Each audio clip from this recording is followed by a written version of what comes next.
Welcome to your competency portion for your Nitrous Essentials of Monitoring course. You're going to be videoing yourself delivering nitrous to a patient, personnel from your office. The actual history for this patient is going to be in your Module 7 competency portion. When you get started, you can film yourself familiarizing yourself with the oxygen. In this case, we're using H cylinders and your nitrous. Nitrous is blue. Our nitrous is on by turning to the left. We're at just over 600 psi. Oxygen is at 2000 psi. So we have a full tank of oxygen. And remember, a full tank of nitrous is 750 psi. We're going to move to our treatment room. You're going to make sure, once you have your patient seated in your treatment room, demonstrate that you have a nitrous oxide administration record for you to record vital signs, information about your patient, and your nitrous delivery. You're going to actually have a nitrous consent form. Make sure you have that and you demonstrate that you have it. We're going to familiarize ourselves with the nitrous mask we're using.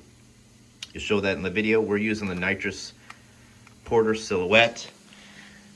These are low profile nasal hoods. They fit over the nose with a prong that goes into the nostril here. This clear tubing is all disposable. The white tubing allows you to retrofit this particular mask to your dental flow meter. There's a large bore connection right here, allows greater flow. That connects to our scavenger. Our scavenger, if we were to turn that on, is at about 45 liters per minute. Right here, that connects to the wall, scavenging excess nitrous outside. When your patient is seated and you have your nasal hood on, make sure you're going to take your blood pressure. Demonstrate taking your blood pressure. Usually, most offices would use an automatic cuff. You want to have a baseline vital sign that's connected to our monitor. Have your administration record handy. You're going to demonstrate delivering at least 5 liters of flow per minute of oxygen to approximate normal respiratory rate for adults and their minute volume. After delivering oxygen, alter the concentration of oxygen to nitrous to about 50%. Check your ball float. Make sure you're checking your ball float right in the middle. It's also a good way if you wanted to make sure we're calibrated correctly, but usually we're looking at about 2.5 and 2.5 liters per flow on the oxygen, 2.5 liters per minute flow on your nitrous if we're at 50% oxygen, 50% nitrous. A couple things to remember again, just quick by way of review.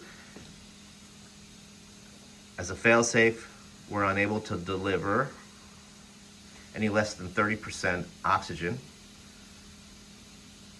That means we're delivering right now 70% nitrous, but we're not allowed to deliver any more than that. That's a fail-safe here. Another fail-safe is if our oxygen pressure were to suddenly decrease, the nitrous would shut off. So we would be unable to deliver nitrous. But anyway, we're delivering a nitrous. Make sure you note on your administration record when you started your total oxygen liters per flow, and then when you have switched to nitrous. Note that time. Your patient suddenly develops lightheadedness and dizziness. Demonstrate that you are going to get the patient back on 100% nitrous. Check their status. At that point, if the patient is improving, you would check blood pressure again.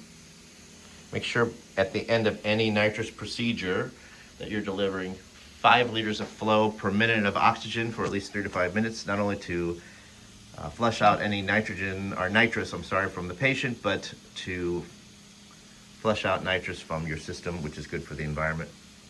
Then you'll discontinue total airflow. If vital signs are stable, you can discharge your patient.